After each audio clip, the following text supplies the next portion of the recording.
ഞാനിതെന്നാ പറയുന്നതെന്ന് നിങ്ങൾക്ക് മനസ്സിലായോ? ആ ഇരിപ്പ് കണ്ടിട്ട് മനസ്സിലാവാത്ത പോലെ ഉണ്ട്. ഫ്രണ്ട്സ് എന്ന് വെച്ചാൽ എനിക്ക് ജീവനാ. ഞാനങ്ങനെ പെട്ടെന്ന് കമ്പനി ആവുന്ന ടൈപ്പൊന്നുമല്ല. പക്ഷെ ഇവരോടെന്തോ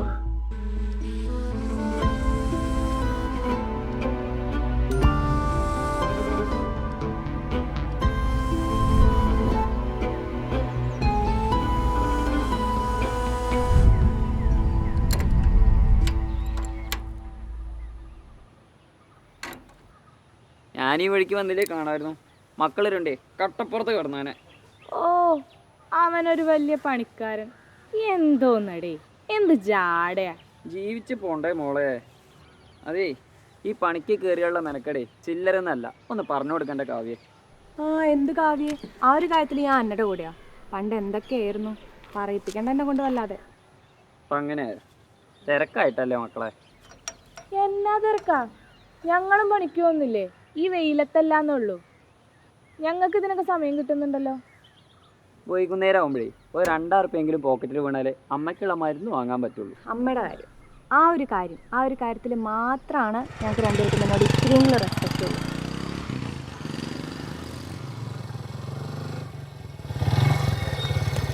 എന്താണ് ഒരു ചുറ്റിക്കളി? ഒന്നുമില്ല സാറേ, വണ്ടി ബ്രേക്ക് ഡൗൺ ആയതാ. പൗലോസേ, ഒരു കള്ളത്തരം മണക്കുന്നുണ്ടല്ലോ. ഇല്ല സാർ, ഒന്നുമില്ല, ഞങ്ങൾ ഒരുമിച്ച് പഠിച്ചതാ. വണ്ടിക്ക് ബുക്കും പേപ്പറൊക്കെ ഉണ്ടോ? ഉണ്ടോ? ഉണ്ട്. എൻ്റെ പേരെന്താടാ? ദീപക്. എൻ്റെ വീടവിടെ? ഇവിടെ അടുത്ത് തന്നെ സാറേ. അടുത്ത് പറഞ്ഞാ? അംഗനവാടിയുടെ പിന്നില്ല. അംഗനവാടിയുടെ ബാക്കെന്ന് പറയുമ്പോൾ മറ്റേ തീ പിടിച്ച് മരിച്ച ചന്തുവിൻ്റെ വീടിൻ്റെ അടുത്താണോ? ആ, എൻ്റെ അമ്മാവനായിട്ട് വരും സാർ. അങ്ങനെ വരുമ്പോൾ തെങ്ങേറ്റക്കാരൻ ദാമുവിൻ്റെ മോനാണോ നീ? ആ അതെ. പൗലോസേ, നമുക്ക് അറിയാവുന്ന ടീമാണോ? ആ, അറിയാം സാറേ, അവിടെ ലക്ഷ്മി മുകളിൽ ചെക്കനാ. എന്നാ പിന്നെ ഇവിടേക്ക് പോവാ, വണ്ടി എടുക്കും.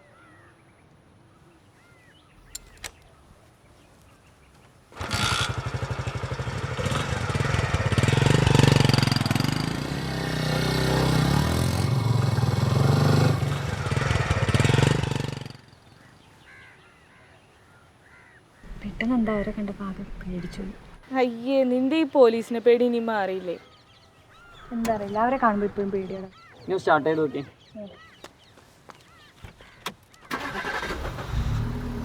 ഓക്കെ.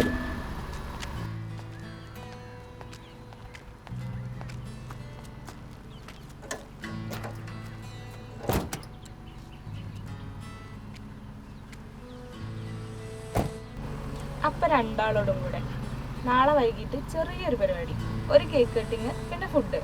നേരം വൈകാൻ നിൽക്കരുത്. ആ വരാന്നേ.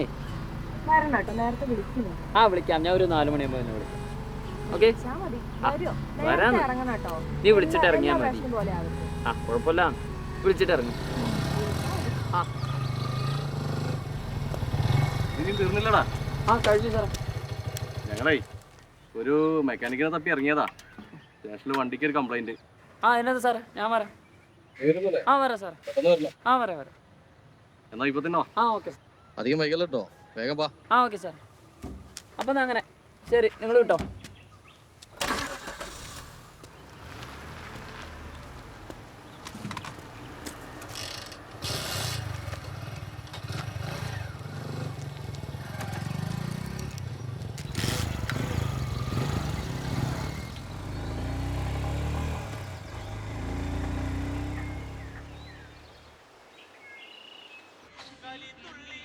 സാറേ, ഞാനൊരു റീൽസ് അയച്ചിട്ടുണ്ട്, ഒന്ന് നോക്കിയേ. ഞാൻ ഈ റീൽസും കൊണ്ടാട്ടൊന്നും കാണില്ലോ. കണ്ടു നോക്ക് സാറേ, ഈ ചിരിച്ച് ചാടും. ഇതൊക്കെ ചെറുപ്പക്കാരുടെ പരിപാടിയല്ല. സാറേ ആ കയറി വേണം. അല്ല സാർ, വണ്ടി എവിടെയാന്ന് പറഞ്ഞാൽ ശരി. നീ ഇരിക്കണം. ഇല്ല കുഴപ്പമില്ല സാർ. വന്നിരിക്കും മോനെ, വാ. എന്തെത്ര വൈകി? അമ്മയ്ക്ക് മരുന്ന് കൊടുക്കാനുണ്ടായിരുന്നു സാർ. എന്നിട്ട് കൊണ്ടുപോയി കൊടുത്തോ? ആ കൊടുത്തു. ആഹാ. സാറേ വണ്ടി എവിടെ? ഇരിക്കടാ. നീ അതും കഴിച്ചായിരുന്നോ? ഇല്ല കുഴപ്പമില്ല സാർ. അയ്യോ വേണ്ട സാർ. കുടിച്ചോടോ. വേണ്ട, കുഴപ്പമില്ല. വണ്ടി എവിടെയാന്ന് പറഞ്ഞാൽ ഞാൻ അത് ചെയ്തിട്ട് ഞാൻ പൊക്കോളാം. വണ്ടിയൊക്കെ നമുക്ക് ശരിയാക്കാം. ഞങ്ങളിപ്പേ നിന്നെ വിളിപ്പിച്ചത് പറഞ്ഞില്ല. എന്താ സാറേ? നീ ഞങ്ങൾ ചെറുതായിട്ടും സഹായിക്കണം. ആ ചെയ്യ സാർ, എന്താ പറഞ്ഞാൽ മതി. പൗലു സാറ് പറഞ്ഞുതരും. പൗലു സാർ, നീയേ ഒരു ചെറിയൊരു മോഷണം കുറ്റം ഒന്ന് ഏറ്റെടുക്കണം. പ്രശ്നമാക്കണ്ടോ? അത് വേണ്ട സാർ, അത് ശരിയാവില്ല. കുഴപ്പമില്ലടാ, പേടിക്കണ്ട. അത് വേണ്ട സാറേ, അത് വേണ്ട. നമ്മള് മൂന്നാളെ അറിയുള്ളൂ, പുറത്താരും അറിയില്ല. ആർക്ക് പ്രശ്നമൊന്നും ഉണ്ടാവില്ല, ഞങ്ങൾ നോക്കിക്കോളാം. അല്ല സാർ, അത് ശരിയാവില്ല. വേണ്ട, ഞാൻ വണ്ടി ശരിയാക്കിയിട്ട് ഞാൻ പൊക്കോളാം സാറേ. പറ്റില്ല സാർ. എന്താന്ന് പറഞ്ഞില്ല മോനെ. വേണ്ട സാർ, വേണ്ട സാർ, ഞാൻ പോവാ. അത് ശരിയാവില്ല, ഞാൻ പോവാ. എനിക്ക് പറ്റില്ല സാർ. വേണ്ട. പൗലു സാർ, നീ ഇന്ന് ആലോചിക്ക്, ഒറ്റയടിക്ക് മറുപടി പറയല്ലേ. ഞാൻ പോവാ സാർ, ഞാൻ പോവാ. മൂന്ന് വാക്കും ഉപകാരമുള്ള ഒരു കാര്യം പറയുന്നത്. വേണ്ട സാർ, പൗലു സാർ, വീട്ടിൽ അങ്ങനത്തേക്ക്. പൗലു സാർ, ഞാൻ പോവാ സാർ. എന്നെ നിർബന്ധിക്കണം സാർ.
നീ കുറ്റം ഏറ്റെടുക്കാണ്ട് ഒരു തുള്ളി വെള്ളം നിനക്ക് കിട്ടില്ല മോനെ.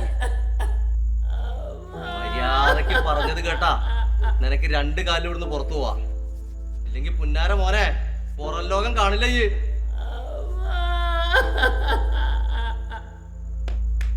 എടാ നീ അതങ്ങി ഏറ്റേക്കടാ.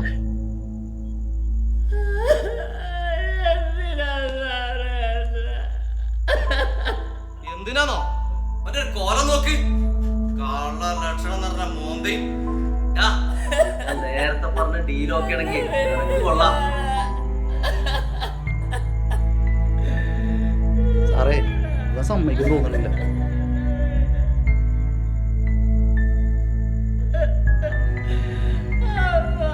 എന്തെങ്കിലും ചെയ്യാണെന്നുണ്ടെങ്കിൽ സാറേ ഇപ്പൊ ചെയ്യണം. ഉത്സവ ഡ്യൂട്ടിയും കഴിഞ്ഞിട്ട് അവരെത്താൻ എന്തായാലും കുറച്ച് സമയം എടുക്കും. അതിനുള്ളിൽ എങ്ങനെയെങ്കിലും ഇവനെ കൂടെ സമ്മതിപ്പിച്ചെടുക്കണം, അല്ലെങ്കിൽ നമ്മുടെ കയ്യിൽ നിന്ന് പോകും സാറേ.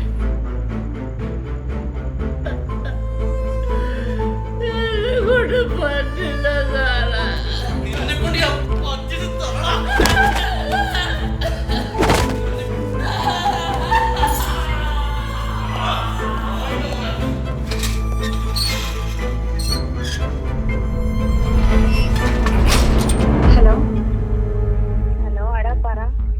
ദീപക്ക് വിളിച്ചിട്ട് ഫോൺ എടുക്കുന്നില്ല. എന്താ കാര്യമൊന്നും മനസ്സിലാവുന്നില്ല. അവൻ വല്ല തിരക്കിലായിരിക്കും, തിരിച്ചു വിളിച്ചോളും. പക്ഷെ എന്നാലും ഇന്നലെ എല്ലാം സെറ്റ് ചെയ്തതല്ലേ. വീട്ടിലേക്ക് ഇന്ന് എൻ്റെ വീട്ടിലേക്ക് വരാൻ വേണ്ടിയിട്ട് എല്ലാം അവൻ തന്നെയാണ് പറഞ്ഞ് സെറ്റ് ചെയ്തത്. പക്ഷെ എന്നിട്ട് ഇപ്പോൾ വിളിച്ചപ്പോൾ ഫോൺ സ്വിച്ച് ഓഫ്. എന്താന്ന് ഒറ്റ ഉപയോഗമില്ല. എന്താ ചെയ്യാ? കാര്യം ചെയ്യാം, അമ്മേനൊന്ന് വിളിച്ചു നോക്കിയേ. ആൻറ്റിയെ ഞാൻ വിളിച്ചതാ കുറച്ച് മുന്നേ. ആൻറ്റിയെ വിളിച്ചപ്പോൾ ആൻറ്റിയുടെ വിചാരം അവൻ നമ്മളെ കൂടെയാണ്. അതായത് ഇന്നലെ തൊട്ട് അവൻ വീട്ടിൽ വന്നിട്ടില്ല അത്രേ. ഇന്നലെ മുതൽ വന്നില്ലേ? എന്താ ചെയ്യാ? അല്ലെങ്കിൽ ഇന്നലെ ലാസ്റ്റ് അവൻ പോലീസ് സ്റ്റേഷനിലേക്കല്ലേ പോയത്? അത് കഴിഞ്ഞതിന് ശേഷം പിന്നെ നിന്നെ വിളിച്ചിട്ടില്ലല്ലോ. നമുക്കൊന്ന് സ്റ്റേഷനിൽ പോയി നോക്കിയാൽ. സ്റ്റേഷനിലോ? പോവാല്ലേ? എന്നാ ഒരു കാര്യം ചെയ്യും, താൻ റെഡി ആയിട്ട് റോട്ടിലേക്ക് ഇറങ്ങിക്കോ. ഞാനൊരു 10 മിനിറ്റിൻ്റെ ഉള്ളിൽ എത്താം. എന്നാ വേഗം വാട്ടോ, നേരം ഇരുട്ടാവുണ്ട്.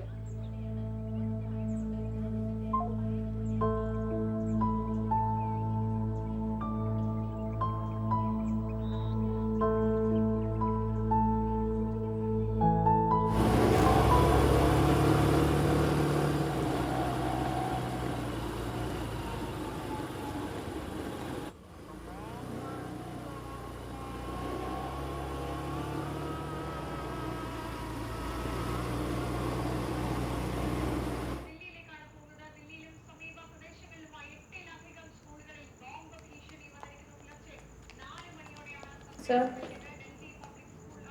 Excuse me sir. ഒരു മിസ്സിംഗ് കേസ് ഉണ്ടായിരുന്നു.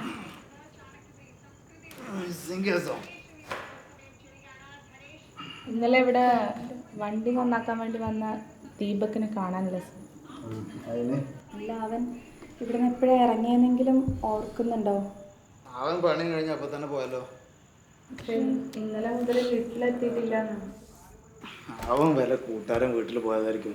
നിങ്ങൾ അവരൊക്കെ ഒന്ന് വിളിച്ചു നോക്കിയോ? ഞങ്ങൾ അന്വേഷിച്ചതാ.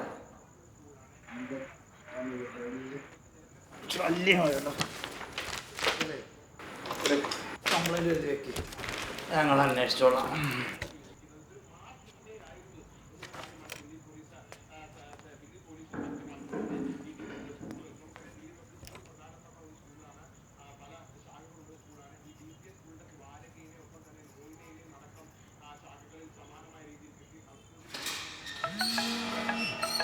അമ്മയുടെ പോരാ.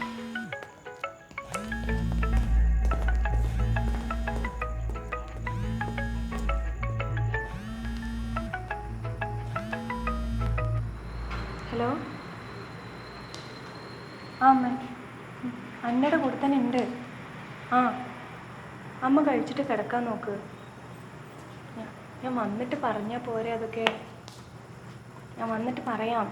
ആ ശരി ശരി, ഓക്കെ, ഞാൻ വിളിക്കാം.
പെൻഷൻ 6 മാസമാണ് കിട്ടിയുള്ളത്.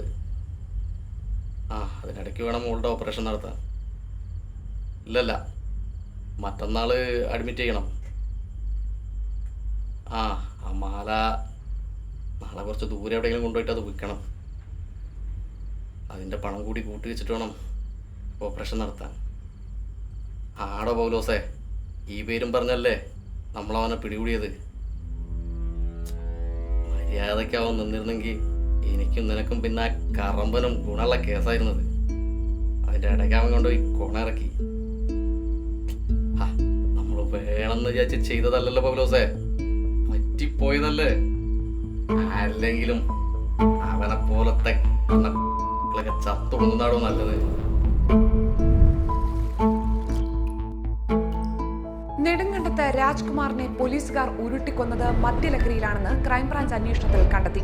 രാജ്കുമാറിന്റെ സ്വകാര്യ ഭാഗങ്ങളിൽ കാന്താരി മുളക് തേച്ച പോലീസുകാർ 4 ദിവസവും ഉറങ്ങാൻ അനുവദിച്ചില്ല. വരാപ്പുഴ സ്റ്റേഷനിലെ ലോക്കപ്പിൽ വെച്ചാണ് ശ്രീജിത്തിന് മർദ്ദനമേറ്റത്. തയ്യൽ തൊഴിലാളിയായ പ്രതീഷിനാണ് പോലീസ് കസ്റ്റഡിയിൽ ക്രൂര മർദ്ദനമേറ്റത്. മോഷ്ടാവെന്ന് തെറ്റിദ്ധരിച്ച് നാട്ടുകാരാണ് പ്രതീഷിനെ പോലീസിൽ ഏൽപ്പിച്ചത്. തുടർന്ന് ചോദ്യം ചെയ്യുന്നതിനിടെയാണ് ക്രൂര മർദ്ദനമുണ്ടായത്. രാത്രി 11 മണി മുതൽ പുലർച്ചെ 4 മണി വരെ എസ്ഐയുടെ നേതൃത്വത്തിൽ 6 പോലീസുകാർ ക്രൂരമായി പീഡിപ്പിച്ചുവെന്നായിരുന്നു പരാതി. Now to the shocking story from Tamil Nadu. Custodial deaths in India may not have been unusual, but this specific report makes one of the worst episodes in the history of Indian police atrocities. Thrissur പാവറട്ടിയിൽ excise കസ്റ്റഡിയിൽ യുവാവ് മരിച്ചത് മർദ്ദനം മൂലമെന്ന സൂചന. രഞ്ജിത്തിന്റെ ശരീരത്തിൽ 12ഓളം ക്ഷതങ്ങൾ ഉണ്ടെന്നാണ് report. Postmortem നടപടികൾ പൂർത്തിയായി. വിശദാംശങ്ങളുമായി നടരാജ് വി പി ചേരുന്നു. നടരാജ്, എന്തെല്ലാം കാര്യങ്ങളാണ് പോസ്റ്റ്മോർട്ടത്തിൽ നിന്നും മനസ്സിലാക്കാൻ കഴിയുന്നത്? ഷാനി, രഞ്ജിത്തിന്റെ ശരീരത്തിൽ 12-ലധികം ക്ഷതങ്ങൾ ഉള്ളതായാണ് കണ്ടെത്തുന്നത്. ഇവയിൽ ചില ക്ഷതങ്ങൾ തലയ്ക്ക്, പിറകിലും കഴുത്തിലുമായെല്ലാമാണുള്ളത്. പോസ്റ്റ്മോർട്ടത്തിലെ വിശദ റിപ്പോർട്ട് നാളെ സമർപ്പിക്കുമെന്നാണ്. എന്തായാലും പോസ്റ്റ്മോർട്ടം റിപ്പോർട്ട് പുറത്തെടുക്കുന്നതോടെ ഇക്കാര്യത്തിലെ യാഥാർത്ഥ്യം പുറത്തുവരും.